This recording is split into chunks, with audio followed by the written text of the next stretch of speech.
ഒരു സുഹൃത്ത് അയച്ചു തന്ന കുറിപ്പാണ്. നമ്മളോളം നമ്മുടെ മക്കളെ നോക്കുന്ന മനുഷ്യർ ഏതെങ്കിലും ലോകത്തുണ്ടാവുമോ? എത്ര വയസ്സുവരെയാണ് നമ്മുടെ കുട്ടികൾ സംരക്ഷിക്കപ്പെടേണ്ട ഒരു കുട്ടിക്കാലം? ഇപ്പോൾ 20ഉം 25ഉം വയസ്സ് കടന്ന് അത് പിന്നെയും മുന്നോട്ട് പോയിക്കൊണ്ടിരിക്കുക. അത്രയും മുതിർന്ന നമ്മുടെ മക്കളെ പിന്നെയും പിന്നെയും നാം പോറ്റിക്കൊണ്ടിരിക്കുകയാണ്. അതും നമ്മൾ ഒട്ടും നല്ല നിലയിൽ ജീവിക്കാതെ. പ്ലാവില പെറുക്കാറായാൽ അത് ചെയ്യണമെന്ന് നിഷ്കർഷിച്ചിരുന്ന ഒരു കാലഘട്ടത്തിലെ ബാല്യം ജീവിച്ചവരാണ് നമ്മൾ. 10 വയസ്സാവുമ്പോഴേക്കും കുടുംബജോലികളിൽ അവരവരുടെ പങ്ക് നിർവഹിച്ചിരുന്നവരാണ് നമ്മൾ. ആ തലമുറയിൽപ്പെട്ട ഇപ്പോഴത്തെ അമ്മമാരും ഒക്കെയാണ് 20 വയസ്സുകാരൻ മകൻ വീട്ടിൽ ഒറ്റയ്ക്കാണ് എന്ന കാരണത്താൽ തങ്ങളുടെ കൂട്ടുകാരികൾ പ്ലാൻ ചെയ്ത ഏതെങ്കിലുമൊക്കെ പരിപാടികളിൽ നിന്ന് ഒഴിവായി നിൽക്കുന്നത്. മക്കളിൽ ഒരാൾ 10ാം ക്ലാസ്സിലെത്തിയാൽ നീണ്ട അവധിക്ക് അപേക്ഷിക്കുകയും ടിവിയും ഇന്റർനെറ്റും അടക്കം സകല വിനോദങ്ങളും റദ്ദ് ചെയ്ത് വീടിനെ മരണവീട് പോലെ ശോകമൂകമാക്കുകയും ചെയ്യുന്നതും ഇതേ അമ്മമാരാണ്. മകന് മെഡിക്കൽ കോളേജിൽ അഡ്മിഷൻ കിട്ടിയതിനാൽ 5.5 വർഷം അവധിയെടുത്ത് കൂട്ടിരിക്കുന്ന ഒരു അമ്മയെപ്പറ്റി എനിക്കറിയാം. ഹോസ്റ്റലൊന്നും ശരിയാവില്ല, അവന് ഞാനില്ലാതെ പറ്റില്ല എന്നാണ് ആ അമ്മയുടെ യുക്തി. കുട്ടികളുടെ ജീവിതത്തിൽ തണലാവേണ്ടതില്ല എന്നല്ല, ഞാനും നിങ്ങളും കരിഞ്ഞുണങ്ങി പൊടിഞ്ഞു തീരും വരെ അവർക്കായി ഇങ്ങനെ വെയിൽ കൊള്ളേണ്ടതുണ്ടോ എന്നതാണ് വിഷയം. സ്വയം തണൽ തേടാൻ അവർ പ്രാപ്തരായ ശേഷവും അവനവന്റെ ജീവിതം അങ്ങനെ ഒന്നും ആസ്വദിക്കാതെ ത്യജിക്കേണ്ടതുണ്ടോ എന്നതാണ് എന്റെ ചോദ്യം. ഒരു പൊന്മാന് അല്പനേരം കൂടി അധികം മെനക്കെട്ടാൽ അതിന്റെ കുഞ്ഞുങ്ങൾക്കുള്ള മീനെ കൂടി പിടിക്കാവുന്നതേ ഉള്ളൂ. പക്ഷെ കണ്ടിട്ടില്ലേ, അത് മീൻ പിടിക്കാൻ കുഞ്ഞുങ്ങളെ ശീലിപ്പിക്കുകയാണ് ചെയ്യുക. മീൻ പിടിക്കാറായാൽ മക്കൾ സ്വയം മീൻ പിടിക്കട്ടെ എന്ന് പൊന്മാൻ പോലും വിചാരിക്കുന്നു. പറക്കാറായാൽ പക്ഷികൾ അവയുടെ കുഞ്ഞുങ്ങൾക്ക് ഇര തേടൽ നിർത്തുന്നു. പക്ഷെ നമ്മൾ മാത്രം പിന്നെയും പിന്നെയും മക്കളെ പോറ്റുകയാണ്. കോടിക്കണക്കായ ആളുകൾ ജീവിച്ചു മരിച്ചുപോയ ഒരിടമാണ് ഈ ഭൂമി. ജീവിച്ചിരിക്കുന്നവരെക്കാൾ കൂടുതൽ മരിച്ചവരുള്ള ഒരിടം. നമ്മൾ നമ്മുടെ ജീവിതം ജീവിക്കുക എന്നത് പ്രധാനമാണ്. മരങ്ങളിൽ വള്ളികൾക്കെന്നുള്ളതുപോലെയാണ് മറ്റുള്ളവർക്ക് നമ്മുടെ ജീവിതത്തിൽ സ്ഥാനം നൽകേണ്ടത്. അത് ഇത്തിക്കണ്ണികൾ എന്നതുപോലെയാവുമ്പോഴാണ് ആദ്യം നമ്മളും പിന്നാലെ നിർബന്ധമായി അവരും ഉണങ്ങിപ്പോകുന്നത്. മരിക്കുമ്പോ തിന്മകളിൽ നിന്ന് എന്ന പോലെ തന്നെ നന്മകളിൽ നിന്നും മനുഷ്യൻ സ്വതന്ത്രനാകുന്നുണ്ട്. നിങ്ങളുടെ അപ്പൂപ്പന്റെ അച്ഛനെ അല്ലെങ്കിൽ അമ്മയെ നിങ്ങൾക്കറിയുവോ? ഇല്ല.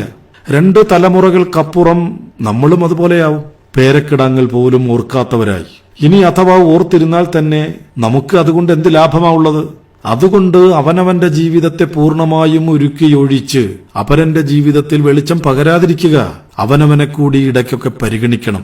അവനവന്റെ ഇഷ്ടങ്ങൾക്ക് അപരന്റേതിനൊപ്പമെങ്കിലും പരിഗണന നൽകണം. 45 വയസ്സ് കഴിഞ്ഞ ഒരു മദാമ ഈയിടെ വയനാട്ടിൽ വന്നു. 50 വയസ്സിന് മുമ്പ് ചെയ്യേണ്ട 50 കാര്യങ്ങൾ എന്നൊരു ബക്കറ്റ് ലിസ്റ്റ് ഉണ്ടായിരുന്നു അവരുടെ കയ്യിൽ. അതിലൊട്ടുമുക്കാലും അവർ ചെയ്തു തീർക്കുകയും ചെയ്തു. ആനപ്പുറത്ത് കയറുക എന്ന ബാക്കിയുള്ള ഒരു ഐറ്റം നടപ്പിലായി കിട്ടുമോ എന്നാണ് അവർക്ക് അറിയേണ്ടിയിരുന്നത്. അതിനാണത്രേ അവർ കേരളത്തിൽ വന്നത്. മറ്റുള്ളവർക്ക് വിചിത്രമെന്ന് തോന്നാം ചിലപ്പോൾ നമ്മുടെ ചില ആഗ്രഹങ്ങളെ.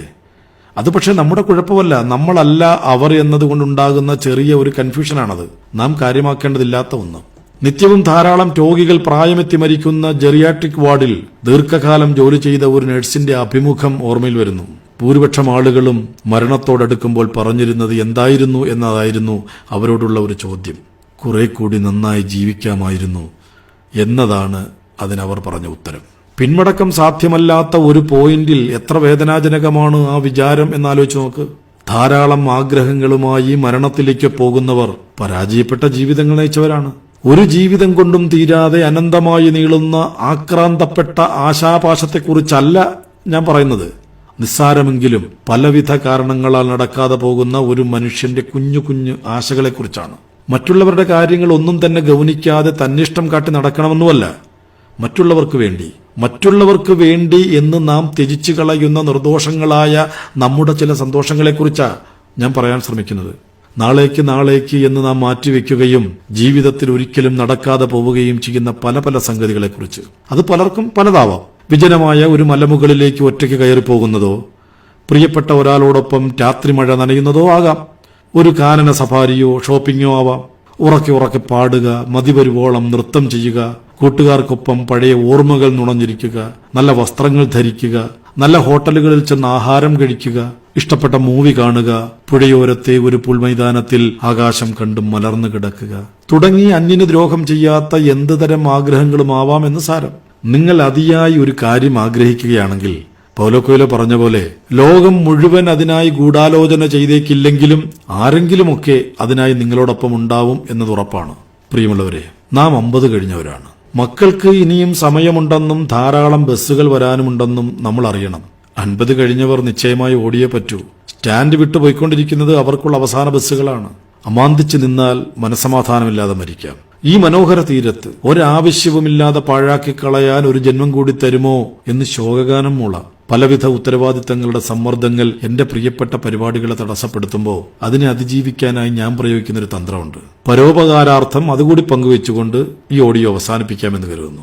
ഈ നിമിഷത്തിൽ ഞാൻ മരിച്ചുപോയിരുന്നു എങ്കിൽ എന്ത് സംഭവിക്കുമായിരുന്നു എന്ന് ചിന്ത ചെയ്യലാണ് ആ കൗശലം. ഒരാൾ ഇല്ലാതായാൽ ലോകത്തിന് എന്ത് സംഭവിക്കാനാ? ഭാര്യ അല്ലെങ്കിൽ ഭർത്താവ് തനിയെ ജീവിക്കില്ലേ?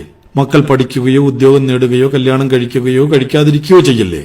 നാട്ടിലെ ആളുകൾ പശുക്കളെ വളർത്തില്ലേ? ലോകം അതിന്റെ ക്രമം വീണ്ടെടുക്കില്ലേ? അത്രയുള്ളൂ കാര്യം. നമ്മുടെ ഈ പറയുന്ന തിരക്കുകൾക്കൊക്കെ അത്രയേ ഉള്ളൂ പ്രസക്തി. ജീവിതം എന്നും മറ്റുള്ളവർക്ക് വേണ്ടിയാവരുത്. ഭർത്താവിന് വേണ്ടി, ഭാര്യയ്ക്ക് വേണ്ടി, അല്ലെങ്കിൽ മക്കൾക്ക് വേണ്ടി, അങ്ങനെ മറ്റുള്ളവർക്കായി സമയം മാറ്റിവെക്കുമ്പോൾ കുറച്ച് സമയം നമുക്ക് വേണ്ടിയും മാറ്റിവെക്കണം. നമുക്ക് വേണ്ടി കൂടി ആവണം നമ്മുടെ ജീവിതം.